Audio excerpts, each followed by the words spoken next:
Want to add or replace a key fob for your 2016-2019 Chevy Cruze? You can do it yourself. This video covers the DIY programming method without needing special tools. It involves cycling the vehicle's ignition in a timed sequence to enter programming mode and pair the fob. Recent updates from GM have improved fob compatibility, especially with newer aftermarket remotes, but the core DIY process remains the same. Start by entering the vehicle and ensuring all doors are closed. This prepares the car's systems for programming mode. Next, turn the ignition key to the on position, but do not start the engine.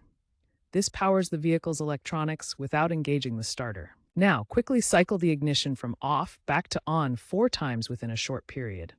This enters the key fob programming mode. Press and hold the lock button on the first key fob you want to program.